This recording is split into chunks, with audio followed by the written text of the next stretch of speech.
नमस्कार. ठाण्याच्या राजकीय, सामाजिक आणि सांस्कृतिक घडामोडींचं वर्तमान चित्र दाखवणाऱ्या ठाणे वर्तमानमध्ये मी नितीन बोरसे आपलं पुन्हा एकदा हार्दिक स्वागत करतो. मंडळी, सादर करीत आहोत आजच्या ठळक बातम्या. भवानी ज्वेलर्स ठाणे, पारंपरिक आणि आधुनिक दागिन्यांचा अप्रतिम संगम. प्रत्येक स्त्रीची पहिली पसंती भवानी ज्वेलर्स ठाणे. नक्की भेट द्या. 6 वर्षीय चिमुकलीवर कुत्र्याने अचानक हल्ला करून डोक्याला आणि चेहऱ्याला गंभीर चावा घेतल्याने मोठा अनर्थ ओढवला होता. रक्तबंबाळ अवस्थेत कुटुंबियांनी ठाण्याच्या जिल्हा शासकीय रुग्णालयामध्ये तिला दाखल केलं. परिस्थिती अत्यंत गंभीर असतानाही सिव्हिलच्या डॉक्टरांनी वेळीच हस्तक्षेप करत अवघड शस्त्रक्रिया यशस्वीरित्या पार पाडून चिमुकल्याचे प्राण वाचवले आहेत.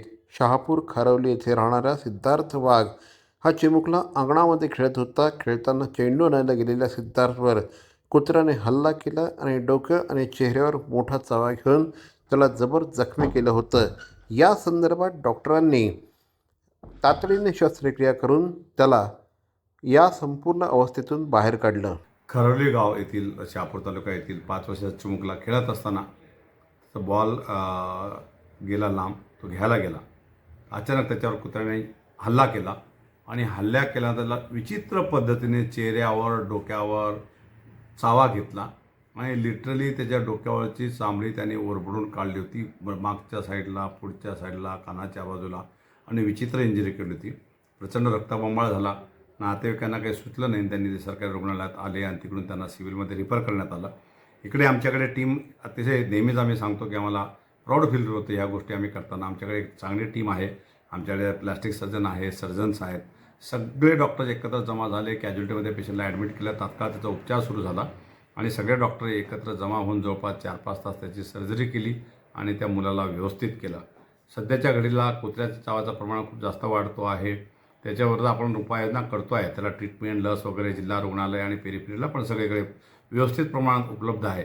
परंतु जर कधी कुत्र्याने चावा डोक्याला किंवा मानेच्या वरती जर घेतला असेल तर पेशंटला पुढे रेबीज नावाचा न बरा होणारा आजार होण्याची खूप जास्त शक्यता असते. त्या दृष्टीने आपण जे काही व्हॅक्सिन्स देतो, त्याच्यात इम्युनोग्लोबुलिन देतो, अँटी रेबीज सिरम देतो, ते सगळं आपण अवेलेबल केलेलं आहे. ते आहे आपल्याकडे. ते या मुलाला देण्यात आलं.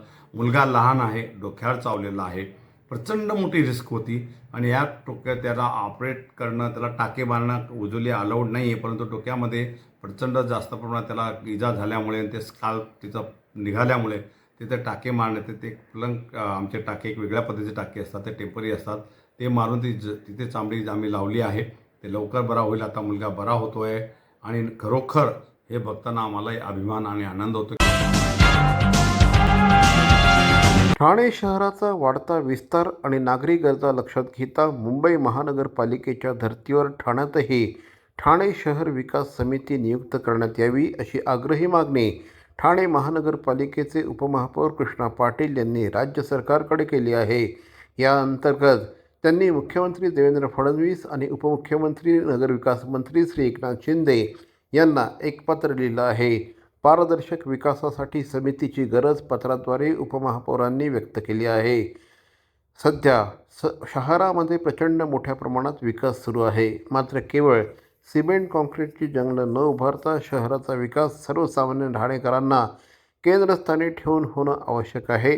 मुंबई महानगरपालिकेत शहर विकासासाठी ज्याप्रमाणे विशेष समिती कार्यरत आहे, त्याच धर्तीवर ठाण्यातही तज्ज्ञांची समिती बनवणं ही काळाची गरज असल्याचं मत देखील उपमहापौर श्री कृष्णा पाटील यांनी व्यक्त केलं आहे. म्हणजे मुंबई महानगरपालिकेमध्ये शहर विकास कमिटी आहे. त्या कमिटी अंतर्गत आपलं ठाणे वाढत चाललेलं आहे आणि ठाण्यामध्ये नवीन डेव्हलपमेंट भरपूर होत आहे. आणि त्या डेव्हलपमेंटमध्ये जे काही विकास करार असतील किंवा आपलं CC असतील, नवीन बिल्डिंगची, किंवा रिडेव्हलपमेंटचे असतील, किंवा नवीन एखादं प्रोजेक्ट तयार असेल तर त्याच्यावर कुठेतरी कंट्रोल नगरसेवकांचा किंवा असावा. हे फक्त आपल्या महापालिकेत फक्त काय की प्रशासन आणि तो विकासक ह्यांच्या संगनमताने सगळं चाललेलं आहे. आणि याच्यामध्ये बरेच चुकीचे प्रकार पूर्वी घडलेले आहेत.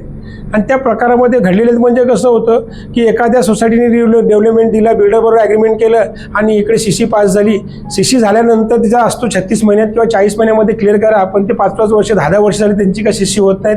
लोकांनी घरं बेघर खाली केलेली आहेत, त्यांचे डिपॉझिट भाडं त्यांना भाडं मिळत नाही आहे आणि ते लोक मग कोणाकडे पळतात, मग स्थानिक आमदार असतील, स्थानिक नगरसेवक असतील किंवा कोर्टात जातात. कोर्टामध्ये पण त्यांना न्याय मिळत नाही. मग त्याच्यावर कुठेतरी ठाण्यातील नगरसेवकांचा कंट्रोल असावा. जसं मुंबईतील नगरसेवकांचा कंट्रोल असल्यामुळे बहुतांश मुंबईमध्ये डेव्हलपमेंटमध्ये असतील तिथे प्रकार चुकीचे घडत नाहीत किंवा फसवणुकीचे प्रकार कमी आहेत प्रमाण. ते ठाण्यामध्ये बऱ्यापैकी जास्त आहे. तर मला असं वाटतं की ठाण्यामध्ये जर ही विकास सुधारणा कमिटी आली आणि त्याच्यावरती नगरसेवक तज्ज्ञ त्याच्यावर अपॉइंटमेंट केले गेले मुंबईच्या धर्तीवर, तर तिथे एक प्रकारे प्रशासक आणि लोकांनी निवडून दिलेली ट्रस्टी लोक म्हणा किंवा नगरसेवक ह्यांचा आणि त्या प्रत्येक प्रोजेक्टवरती कंट्रोल राहील. आजच्या आधुनिक जीवनशैलीमुळे मानसिक तणाव मोठ्या प्रमाणात वाढला असून जगभरात मानसिक तणावामुळे दरवर्षी सुमारे $1 ट्रिलियन आर्थिक नुकसान होतं आहे. धावपळीच्या आणि स्पर्धेच्या युगात वाढता मानसिक तणाव ही जागतिक समस्या बनली आहे. भारतातही आत्महत्यांच्या घटनांमध्ये चिंताजनक वाढ होत असून मानसिक आरोग्य हा अत्यंत गंभीर विषय बनला आहे. शारीरिक आरोग्य इतकंच मानसिक आरोग्य जपण्यासाठी अध्यात्म आणि शाश्वत जीवनशैलीचा अवलंब करणं काळाची गरज असल्याचं मार्गदर्शन इस्कॉनचे आध्यात्मिक नेते आणि गोवर्धन इको विलेजचे संस्थापक गौरांग दास यांनी तणावमुक्ती आनंदी जीवनाची गुरुकिल्ली या महत्त्वाच्या विषयावर बोलताना केलं. ठाणे महानगरपालिका आणि इस्कॉन यांच्या वतीने ठाणे महानगरपालिकेतील अधिकारी आणि कर्मचाऱ्यांसाठी विशेष व्याख्यान शिबिराचं आयोजन काशीनाथ घाणेकर नाट्यगृह येथे करण्यात आलं होतं. यावेळेस अनेक मान्यवर उपस्थित होते. ठाणे महानगरपालिकेचे मालमत्ता कर म्हणजेच प्रॉपर्टी टॅक्स भरण्याचे आवाहन. सन 2022-23 या आर्थिक वर्षाचे मालमत्ता कराचे म्हणजेच प्रॉपर्टी टॅक्सचे बिल ठाणेकर करदात्यांना महापालिकेमार्फत आर्थिक वर्षाच्या सुरुवातीस म्हणजेच माहे एप्रिल 2022 मध्ये देण्यात आलेले आहे. तथापि अद्यापही काही करदात्यांनी मालमत्ता कर महापालिकेकडे जमा केलेला नाही. सध्या आर्थिक वर्षाचा अंतिम टप्पा सुरू झाला आहे. मालमत्ता कर वसुलीसाठी महापालिकेतर्फे कडक कारवाई हाती घेण्यात आली आहे. या अंतर्गत जंगम मालमत्ता, टीव्ही, फ्रीज, वाहन व इतर जप्त करणे तसेच स्थावर मालमत्ता वॉरंट बजावून जप्त करण्यात येत असून मालमत्तेचा जाहीर विक्रीद्वारे लिलाव करून कराची रक्कम वसूल करण्यात येत आहे. मालमत्तेस पाणी पुरवठा करण्यात येणारे नळ संयोजन खंडित करण्यात येत आहेत.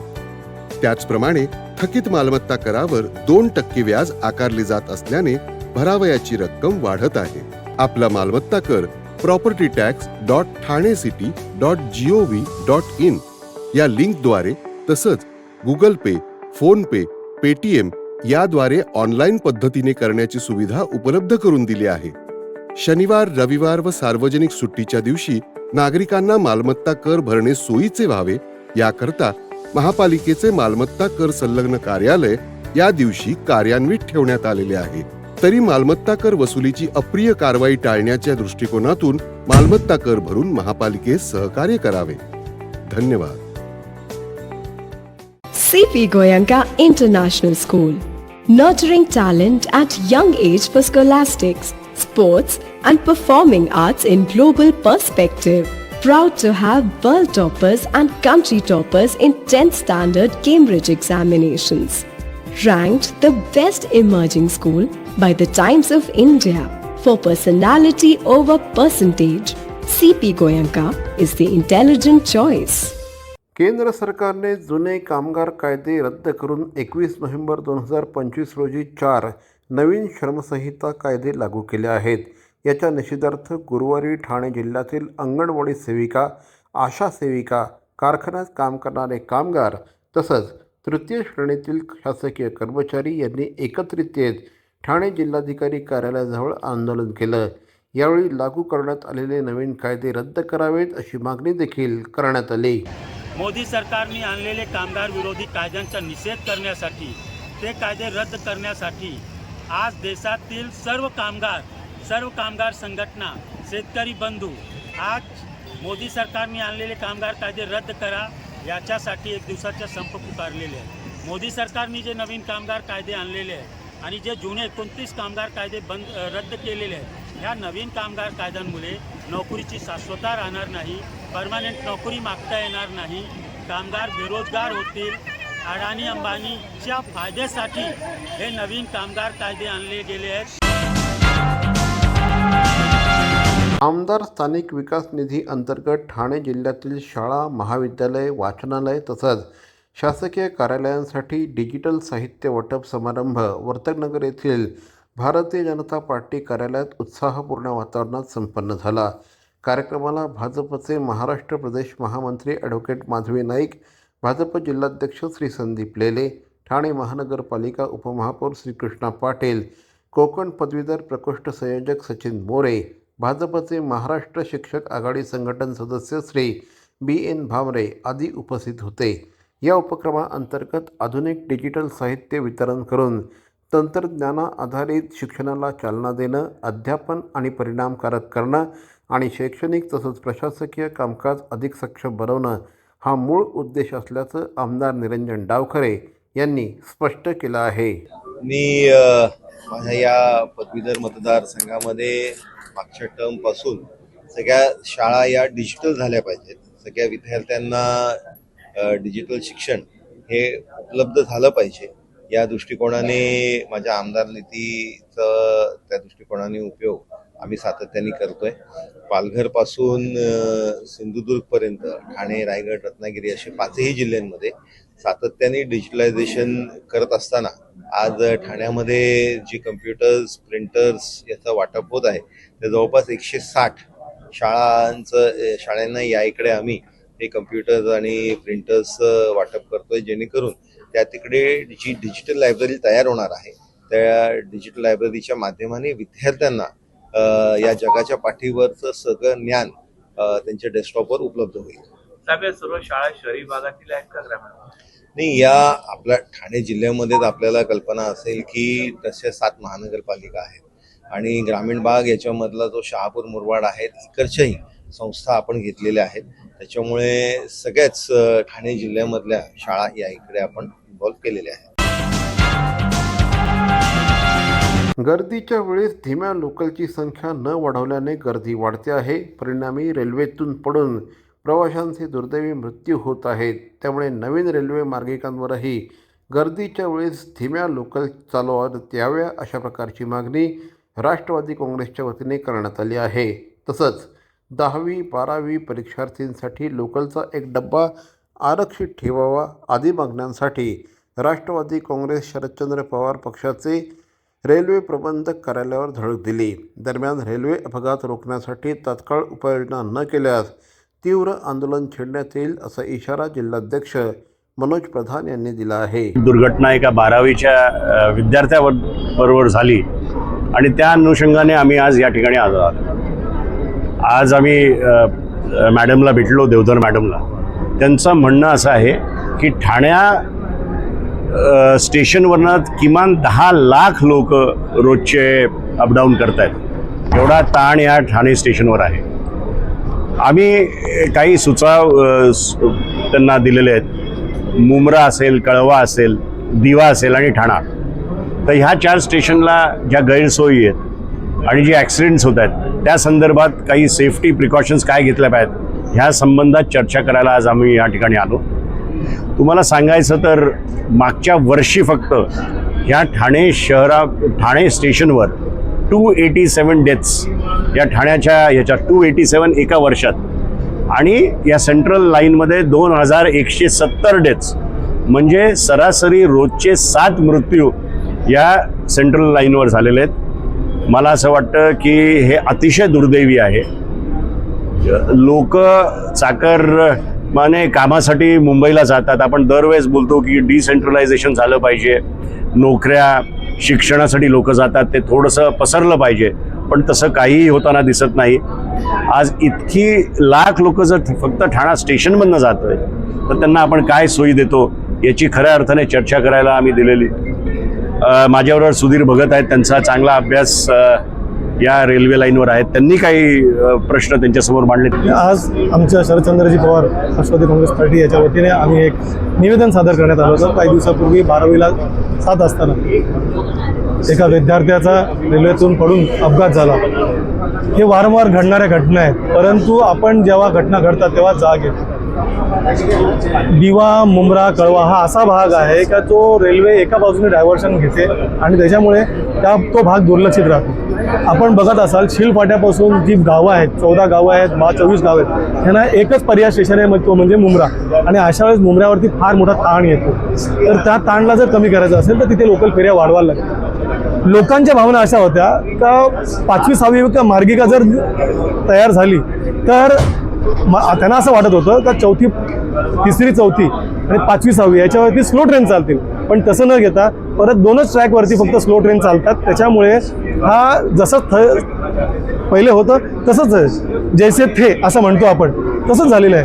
तर आमची सर्वांची एकच मागणी होती का पीक आवर्समध्ये किमान पीक आवर्समध्ये 3ऱ्या 4थ्या मार्गिकावरती स्लो ट्रेन चालवाव्या, जेणेकरून दिवा, मुंब्रा, कळवा, ठाणे ह्या भागातला प्रेशर ताण कमी होईल. कोकण ग्रामविकास मंडळाच्या वतीने भाजप नगरसेवक सीताराम राणे यांच्या पुढाकारातून ठाण्यात सुरू असलेल्या मालवणी महोत्सवामध्ये खाद्य संस्कृतीच्या सुगंधासोबतच साहित्य संस्कृतीचा दरवळ देखील अनुभवायला मिळतो आहे. मालवणी महोत्सवात लेखिका संध्या सावंत यांच्या छोट्यांच्या मोठ्या विश्वात चला जाऊया या बालसाहित्य कृतीचं प्रकाशन उत्साहात पार पडलं. बालसाहित्यिक डॉक्टर सुमन नवलकर आणि नगरसेवक सीताराम राणे यांच्या शुभहस्ते यावेळेस या पुस्तकाचं अनावरण करण्यात आलं. ठाण्याच्या शिवाजीनगर परिसरामध्ये सध्या या महोत्सवाचं आयोजन करण्यात आलं आहे. यावेळेस व्यासपीठावर प्रज्ञा पंडित, बालसाहित्यप्रेमी राजेंद्र गोसावी, प्राध्यापक संतोष राणे, हेमंत पात्रे, समाजसेवक संतोष बाजी राणे, मनीष वाघ यासह इतर अनेक मान्यवर उपस्थित होते. या मालवणी महोत्सवामध्ये गेली 15 ते 20 वर्ष आपण काव्य संमेलन आयोजित करतो. या काव्य संमेलनामध्ये नवीन जे कवी आहेत त्यांना संधी देतो, व्यासपीठ उपलब्ध करून देतो आणि त्यांची चांगल्या प्रकारे काव्याला आपण माझी आई कैलासवासी यमुनाबाई बाजी राणे नावाने आपण पुरस्कारही देतो. यावर्षी त्याच्यामध्ये एक विषय आपण ॲड केला आहे की या काव्य संमेलनाबरोबर छोटेखानी साहित्य संमेलन सुद्धा आपण या मालवणी महोत्सवात ठेवतोय. वेगवेगळे साहित्यिक आहेत, आपल्या परिसरात आहेत, ठाण्यामध्ये आहेत. त्यांची एक इच्छा होती की त्यांना सुद्धा व्यासपीठ उपलब्ध करून द्यावं आणि त्यामुळे यावर्षी कवी संमेलनाबरोबर किंवा काव्य संमेलनाबरोबर साहित्य संमेलन सुद्धा आपण छोटेखानी आयोजित करतोय. त्याचं काव्य संमेलन आज झालं, उद्या साहित्य संमेलन आणि बक्षीस वितरण समारंभ उद्या. नव कवी आणि नव लेखक 100% या काव्य संमेलन असेल किंवा काव्य स्पर्धा असतील याच्यात सगळ्या नवीन कवींनाच आपण संधी देतो. जे पारंपरिक जुने आहेत त्यांना नाही, पण नवीन हे कलाकार घडावेत, कवी घडावेत, काव्यवाचक घडावेत या दृष्टिकोनातून नवीन कवींचाच आपण विचार करतो आणि त्यांनाच पुरस्कार दिला जातो. तुम्ही आज नवीन एक स्पर्धा ठेवली आहे, काय करणार त्याबद्दल? त्यावेळी असं सुचणे कल्पना की बरेच जण रील दरवर्षी बनवतात, तर यावर्षी आपण या रील बनवण्याची एक स्पर्धा का ठेवू नये आणि त्याप्रमाणे आपण या मालवणी महोत्सवामध्ये रीलची स्पर्धेचं आपण आयोजन केलं. त्यांना बक्षीस आपण 20,000, 15,000, 5,000 अशी बक्षीस पण देत आहे. तुम्हाला आश्चर्य वाटेल की जवळजवळ 40 ते 45 रील बनवणाऱ्या लोकांनी त्याच्यामध्ये स्पर्धेमध्ये सहभाग घेत आहे. कालच एका स्पर्धकाने जे रील बनवलं त्याला 998K म्हणजे जवळजवळ 9,98,000 लोकांनी ती रील पाहिली आणि ह्याने इतरांनी जे आहेत ते 200-100Kच्या खाली नाहीत, म्हणजे 1,00,000-1.5 लाखाच्या वरतीच सगळे व्ह्यूअर्स आहेत.